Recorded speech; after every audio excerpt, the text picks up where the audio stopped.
in the summer of 2013, I wrote an article trying to expand on Boo's place in the Pixar theory. The following video revises those typed words and turns them into audible sounds.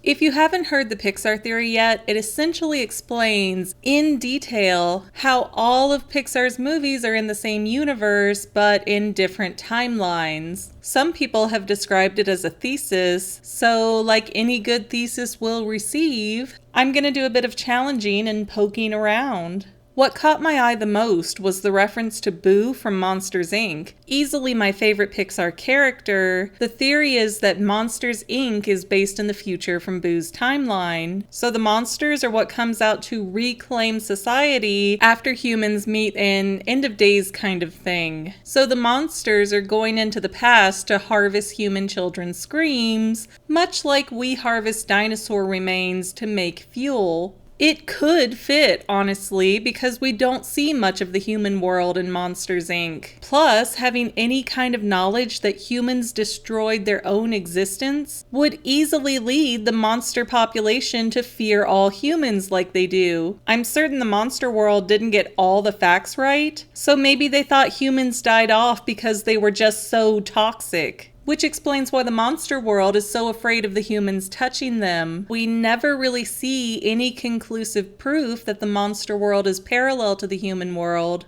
which means there's nothing to disprove that the monsters are time traveling. But here's what we do see. At the end of Monsters, Inc., Boo, who is never given a real name, but I've always seen her referenced as Mary, goes home and we see some of her toys on the floor. One of those toys is Jessie, the cowgirl counterpart to Woody in Toy Story. She also has a Nemo fish toy, even though that movie released 2 years after Monsters, Inc. Now, hang in here with me for a minute. In Toy Story 3, as you can see in this photo here, there's a little girl in Sunnyside that looks a lot like Boo. In fact, she looks too much like Boo to call it a coincidence. Pixar loves Easter eggs, and to me, there is no doubt in my mind that this is one of them, and it gives us enough to go on to assume that Bonnie and Boo are friends. When Monsters, Inc. concludes, we see Sully opening Boo's repaired door. The end! What we don't get is a clear idea of how much time has passed between the door being shredded and reconstructed. It was enough time for Sully to take over the entire energy plant and for Mike to rebuild the door from splintered pieces. But did that take months? Years?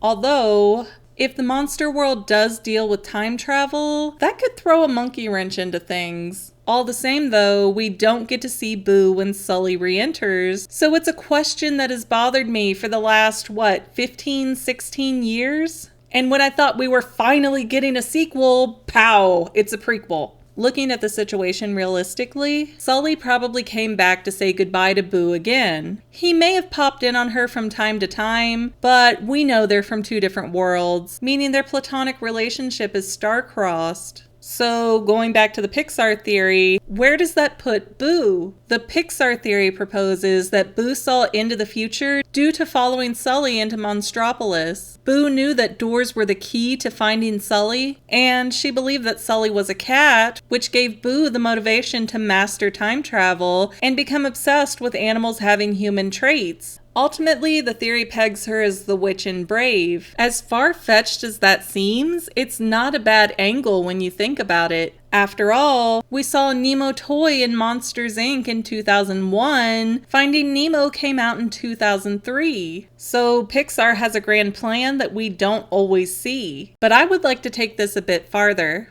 Let's say Boo is the little girl at Sunnyside Daycare, and she grows up to master time travel. What if Boo grew up with Bonnie, admiring her Woody doll for years? Boo learns how to time travel as an adult, and maybe she can't find Sully, maybe she can't go forward into the future, or maybe she just has different goals for time traveling and thinks that Sully was just an imaginary friend. Maybe Boo wants to go back in time to prove to everyone that Sully was real, or maybe she wants to go back to the happiest time of her life. If I had time travel at my fingertips, I would go all over history over and over again for decades. So maybe when all was said and done, Boo decided she really liked living back in Merida's time. It's quiet, it's simple, it's peaceful. People think the science of her time is actually sorcery. Then, after so many years of pining away for her kitty, she reflects on her time and realizes that Sully was really more bear-like. That explains the witch's obsession with bears and why there's a little carving of Sully in the background of Brave. That could make Boo into a witch turning people into bears, either because she's nostalgic about her time with Sully or because she hopes to recreate him.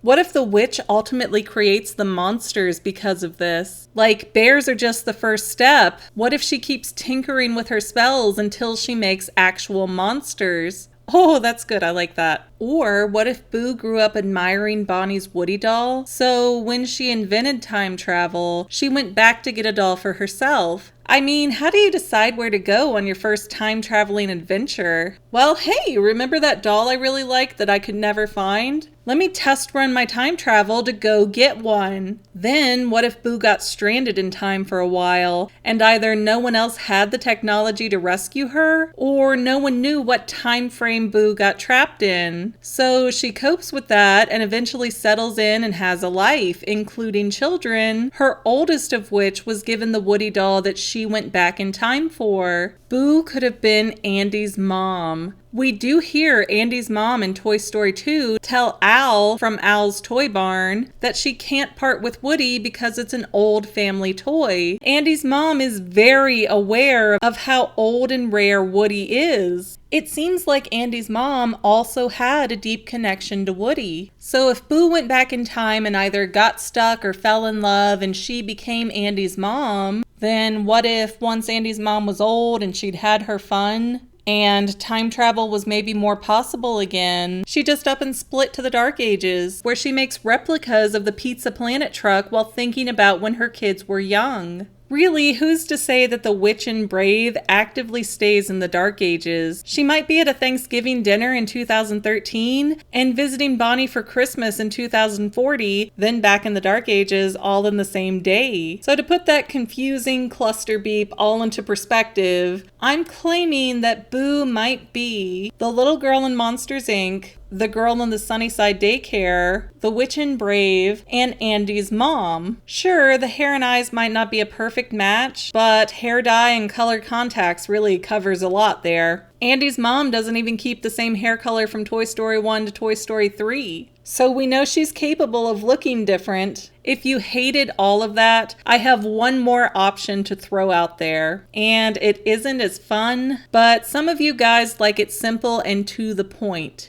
What if Boo is Andy's future daughter, and by the time that Boo goes to the monster world, Bonnie has grown out of her toys and gives the special ones to Boo? I don't think Bonnie will ever forget that Andy loved his old toys very much. And Bonnie's mom knows Andy's mom, so Bonnie holding onto and returning the toys to Andy someday is a plausible option. We only see Jessie in Boo's room though, because Boo likes to play with the girl doll, and Andy just has Woody and Buzz on a shelf in his room somewhere. Actually, this may be the most comforting theory. I died at the end of Toy Story 3, but this full circle thing kind of soothes my soul. Thanks for watching, and I hope you enjoyed enough to like, subscribe, and share this video. I've also got a lot of other videos on my channel that you are fully encouraged to go check out. Plus, you can find me on Facebook at Say Halo Goodbye, which is my gamer tag, or Twitter at _Fanily.